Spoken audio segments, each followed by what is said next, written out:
What I think about Ole Lilly Gaddis. Ole Lilly Gaddis. And so she didn't got her bag took on YouTube because they got tired of her racist antics or to as much as they can. I mean, the woman was dressing up in blackface for Halloween and she's trying to make a statement or something. It's amazing when people say that, oh, get over this or this and any other. But I look at her and she ain't but so old. So who's been passing the D.W. Griffith Birth of a Nation agenda?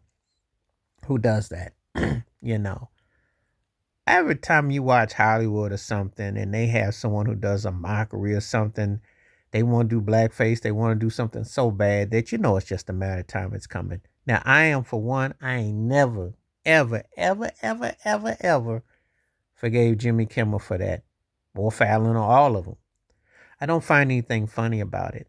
Um, if you mock certain other cultures, believe me, they hold you over rakes and coals and they never let you hear about it. When it does black people, it's almost like, oh, just take that, take this. That's kind of the mindset because it's allowed to manifest. And I see it play out on political forums. I see it play out on agendas. There's code words involved. And imagine if you had to be accountable for it. So now I don't like to hear people getting their bags took. However, when you are messing with you're being obviously blatant with what you're doing, you are pushing agenda. You are putting a divisiveness in your it's not even about freedom of speech. You don't even make intelligent conversation because she's up here talking about how she uh for white privilege and stuff. I said, ain't the country already built that way? Ain't everything one sided as it is? I mean, really? Think about it. But that's just the kind of reality in the world we live in where people have a tendency to just say the most asinine things without, again, ain't that something? You can be white and don't even know how the history's set up for you, that the culture's set up for you. Or you're in real denial, or you have that case of mental illness where you act like you don't see things and then you don't understand things. So, um, I saw her videos. She came on Piers Morgan and she said that she can use the N word and she's just blasé and casual and doesn't seem to care. And, there's a lot of that mindset. That's a lot of that mindset.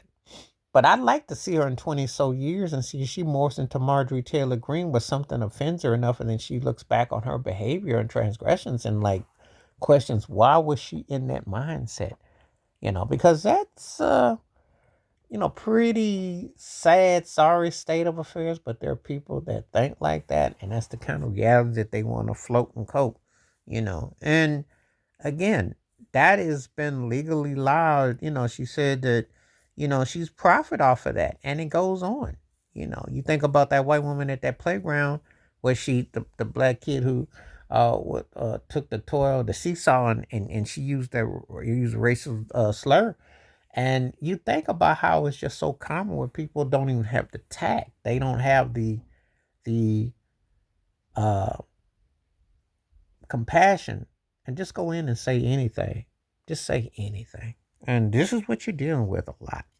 It's a society of people who don't really care and they're indifferent to what you are. And, you know, and you have the political rhetoric that goes on with that. So, but anyway, I don't think it's going to stop her. And I think that she'll just keep doing what she do because she's getting the platform attention for being hateful. And that's nothing new. There's a lot of that goes around. There's a lot of that's been rewarded.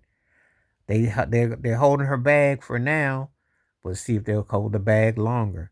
But the sad part is that she won't change and she still thinks that it's all right and fashionable because it's been put there in the history books and it's being pushed by so-called presidents and people that are in power, and that's how they see it. They don't see equality. They see slaves and servants and plantations and mindsets. So anyway, wash your hands, keep your mind clear. Watch out for another shit of it if you like. Stay safe, stay blessed, stay woke, stay free. I'm out one time. Peace.